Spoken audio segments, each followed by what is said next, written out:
Okay, Bismillahirrahmanirrahim. Assalamu alaikum and hi everyone. I hope that you people are doing well.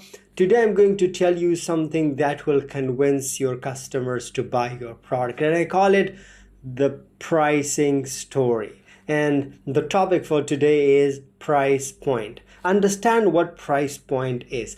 Price point, well, it's a topic related to the pricing subject or the pricing chapter, but here it's very relevant.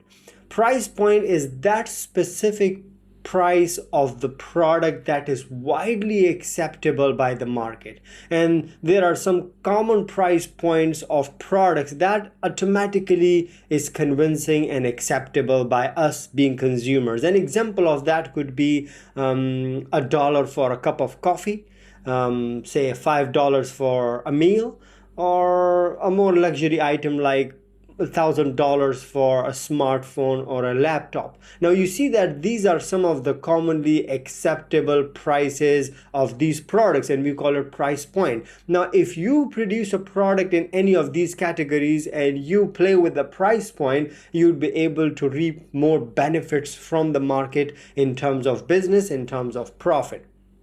Suppose if you are launching a coffee and you know that the acceptable price point for a coffee in a given market is $1. So if you are launching a premium coffee and you want to give an impression to the market that your coffee is not an average coffee of $1, then you should think of putting a price which is slightly higher or higher than the price point of that product, which in this example is coffee. And if you are trying to tap into the bigger market or budget friendly market, you have to make sure that your coffee price is slightly lower than the price point which is mostly acceptable by the consumers in a wider market. So price point is a strategy which is used by the companies in order to attract customers, and I'll tell you a few points how price point can be important for your business, for your company. The first one is market positioning. How do you position yourself in a bigger market? You want people to look at you as a luxury item or a premium item, or you want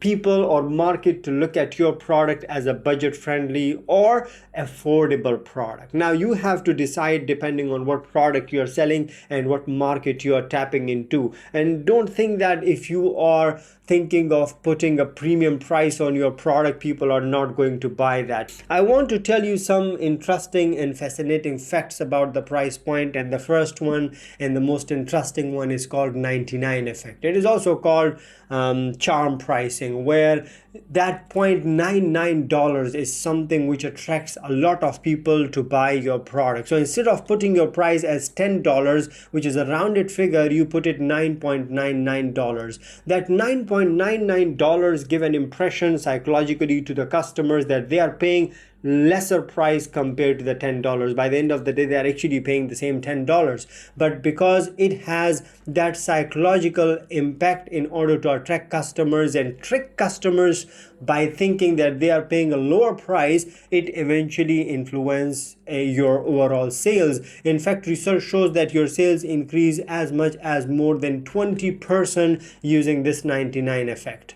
Then we have another one which is called price anchoring, where you launch a higher price product in order for your another high price product to look cheaper. An example of that would be you have two products, one at $5, another at $8. Now there is a high chance that people will not buy your $8 product because that $8 product with a $5 product look expensive. But just imagine for a while you have a $5 product, you have an $8 product, and then you put another product which is $12 product. So your $8 product is no more expensive for the customers. That doesn't look expensive for the customers because you have a price anchoring there. So when you put that higher price product along with the price that you want customer to pay for, there's a high chance that people will pay $8 for buying your product because now you have an anchoring price that is somehow influencing customers to buy your expensive products.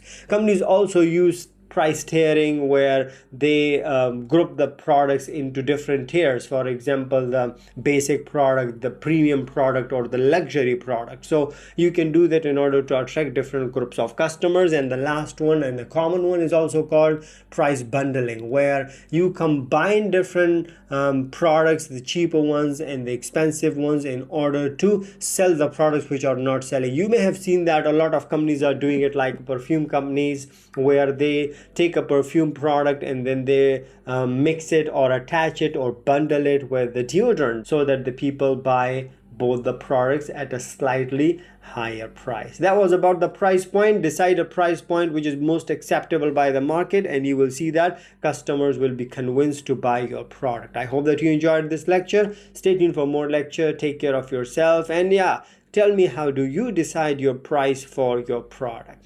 Well, I have another course, by the way, specifically designed on pricing, where we discussed many pricing strategies, which are good, which are not good for different type of products. So perhaps you can consider looking into the pricing course as well. Take care. Bye.